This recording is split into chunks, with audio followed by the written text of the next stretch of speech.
Are contract cancellations impacting your pipeline?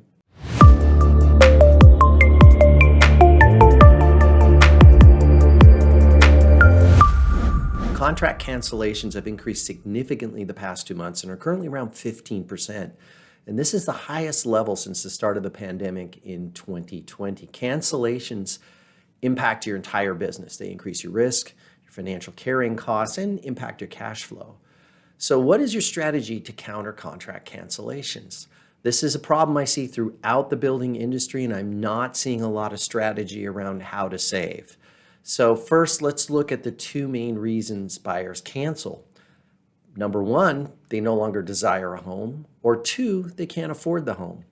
My experience tells me it's more the latter, they can't afford the home, is more likely the reason.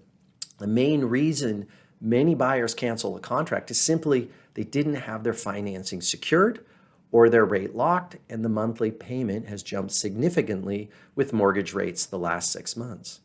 So what are the options available to builders when a buyer wants to cancel? Well, there's really only three options out there. One, cancel the contract and relist the property. Two, save the sale using financing to cure the affordability issue. Or three, cut the price of the home to a level that achieves the same affordability impact for the buyer, but that's really not an option. The choice of action you take is simply a business decision. I mean, what is the right thing for your company and for your business to do? What's the most effective strategy for saving contracts?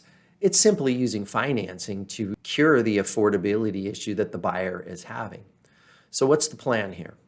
Let me detail 5 steps you should be taking when evaluating your pipeline. Number one is really to determine how much you're willing to invest to save a contract. Again, this is a business decision. Based on my experience right now, the cost to save a cancellation due to qualification or affordability can range from between 1% to 3% of the sales price. Your investment should be used to do this simple thing: buy down the rate and lock it in for the duration of the build, absolutely ensuring the qualification and on-time closing. Absolutely. So number one, determine what it is you're willing to invest. Number two, have your lenders train your sales team on how to dialogue with buyers. Your sales team should be able to easily explain the benefits of financing in an emotional language to your buyers. Number three, now you're ready to triage your pipeline. That's step three. This means directly contacting your buyers under contract to find out if their financing is secure. The approach should be more from care and concern than anything else.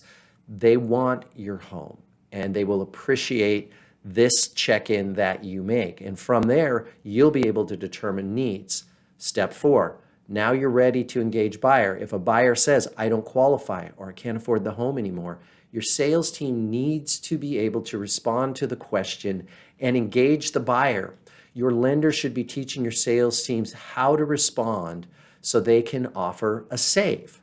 Number five, once you've dialogued with your buyers, you want to reaffirm their interest in the home and offer a predetermined financing solution to help the buyer. Simple statements like, what if we could help you lower your payment $200 a month and lock in your rate for the duration of the build? Would that be helpful to you? Could mean the difference between a cancellation and a closed sale. To discuss additional pipeline fallout strategies or to learn more about financing options in this area, please connect with me here.